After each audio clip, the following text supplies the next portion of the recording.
Here, let's go to the 8th standard syllabus of social science. So, we have in the last previous classes, we have learned about the Greek, Roman, and also American civilizations in all the 8 parts. So, now let us go to the next topic, that is rise of Buddhism and Jainism history.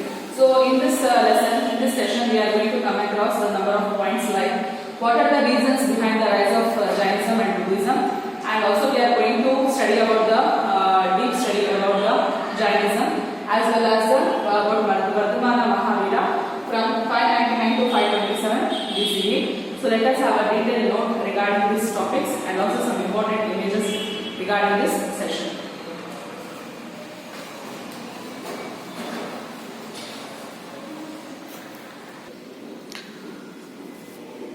Dear children, India is a land of many cultures and religions. This diverse is nourished by various religions. On these, the Jainism and Buddhism are the two important religions.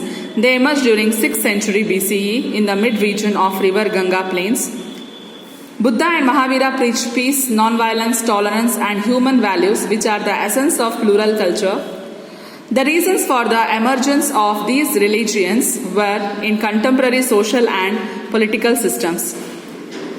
The reasons behind the rise of Jainism and Buddhism. By the time of 6 BCE, India's society was divided on the basis of Varnas. All the 4 Varnas had emerged clearly. In the first 2 Varnas, Brahmin and Kshatriya were there, and below them were Vaishya and Shudra. Brahmins were the priests conducting yajna and were the heads of all the ceremonies of religious rituals. They had the rights to receive gifts and payments. They had held control over the Kshatriyas and were performing the role of guiding the kings. Kshatriyas were the ruling class and were in the second place in the hierarchy. They were sustaining by taxing the farmers, though the Vaishya, who were engaged in animal husbandry and business, were also called twice born. That is Dvija. Still certain prohibitions were on them. The Shudras were considered as the labor class and were there only the household laborers and skilled workers. All the state and facilities of the society were reserved for the upper Varnas.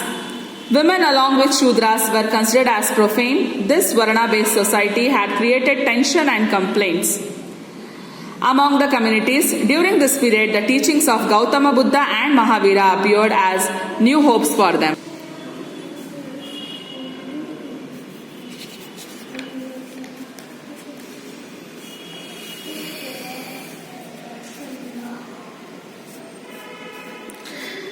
In most of the ancient times, the contemporary agricultural practices and rise in the food production played a major role in profound changes to occur in the political and religious system. The same are the reasons for the rise of Jainism and Buddhism. By that time, the east of present Uttar Pradesh region, north and south of present Bihar were witnessing emergence of new economic structure based on new agriculture. By 5th BCE, iron implements came into use. With the iron blades in them, plough became more effective and were driven by oxen. In order to improve the food production, the use of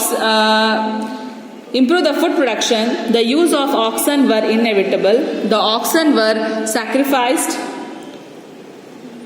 during religious rituals which brought down their number. In this background, since both Jainism and Buddhism rejected animal sacrifice and advocated non-violence, a new hope became visible to people. As a result of all these things, people got attracted to them. During this period, cities grew. Kaushambi, Kushinagar, Varanasi and Vaishali, Raja, Gruha, Chiranda cities in Bihar came into prominence. Artisan and business people came and settled in these cities. Coins were used as means of exchange for the first time. The Vaishyas, who were placed in third place in the Varna system, commanded no respect from the society. In order to escape from the limitations enforced by the Vedic religion in their social status, the business class supported the Jainism and Buddhism, which rejected Varna system. The major changes that took place in the political system of the contemporary society also contributed to the rise of new religions. The Janapadas and Mahajanapadas in the river Ganga plains were getting transformed into kingship. The new king from these Janapada communities were looking for a way out to break the hegemony of the Vedic religion. They accepted the philosophy of Buddha and Mahavira, who preached the futility of war and supported non-violence. The religions of Buddha and Mahavira identified the desire and the main reason for all the human hardship. They gave a call to overcome them. They supported the simple living with accumulation too much wealth. They rejected luxurious life and advocated peaceful and moral family life. Instead of Sanskrit, they preached the people in their own languages, Pali and Prakrit. They offered new path to the people by rejecting the Vedic religion.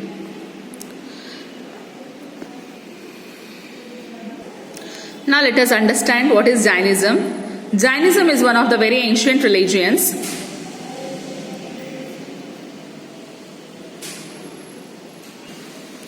Jainism is one of the very ancient religions. Traditionally, the Jains believed in the existence of 24 Tirthankaras. Rishabha was the first Tirthankara, whereas Parshvanatha was the 23rd Tirthankara. Parshvanatha was born as the son of King Ashvasena in the 8th century BCE. It is believed that he renounced all luxury and indulgence and attained immortality. He renounced society and became a hermit. He preached 4 principles for a peaceful life. The 4 principles preached by Parshvanatha were non-violence, truth, astheya, aparigraha. Aparigraha means not to own property. Astheya means not to steal. The 5th principle of brahmacharya was taught by Vardhamana. He was the 24th Tirthankara. Vardhamana Mahavira, 599 to 527 BCE. Vardhamana was born in Kundala Grama in Vaishali, one of the republics. His father was Siddhartha, the king of the Natrika tribe. His mother was Trishala Devi, the princess of the Republic of Lichavi. At the age of 30, Vardhamana set out in search of truth and renounced his family and house. He wandered for 12 years in this quest and meditated. He punished his body by fasting.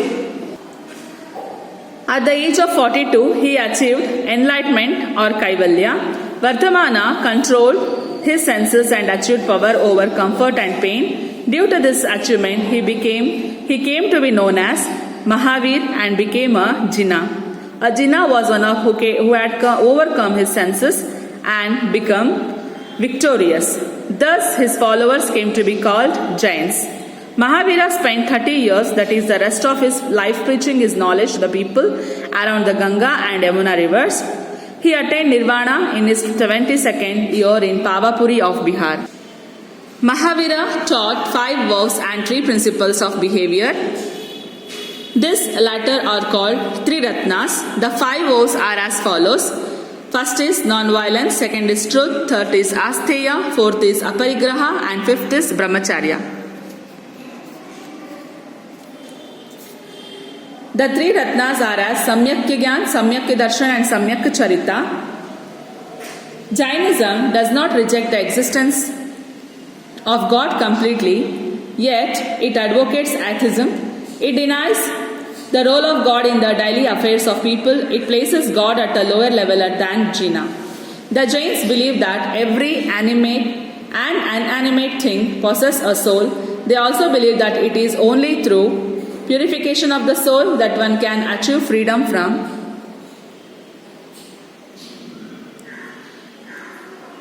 rebirth and attain nirvana. Purification is possible through meditation, fasting, punishment of the body and thereby destruction of the body. This process is known as Salekhana. The concept of karma is a very important aspect of Jainism. According to this, a human being can attain salvation only through good and holy acts.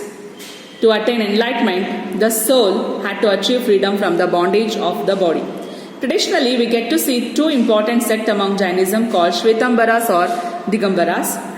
Those saints and their followers who wear white clothes are called Shvetambaras, whereas those saints and their followers who do not wear any clothes are called Digambaras. After the first Jain council, the preachings of Mahavir were compiled in 12 volumes. These were called 12 Angas by the Jains. They are in Prakrit language. Very early, a group of Jains migrated to the south due to the famine in Bihar and settled down at Shravan Belagola. Thus, Even here, Jainism spread and many works were written in Kannada, Telugu and Tamil languages. The famous Kannada poets like Pampa, Ranna, Janna and Ponna were Jains.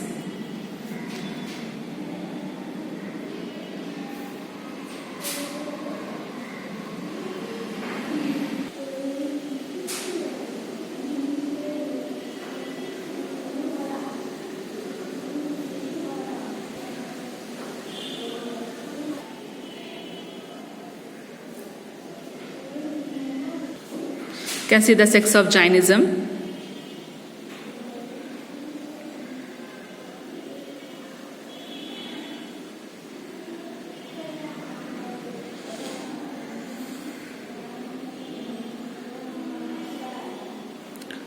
Dear children, these are the important points about the reasons behind the rise of Jainism and Buddhism. Jainism as well as Vardhamana, about Vardhamana Mahavira and all. So let us study about Buddhism tomorrow's classes. Thank you for watching.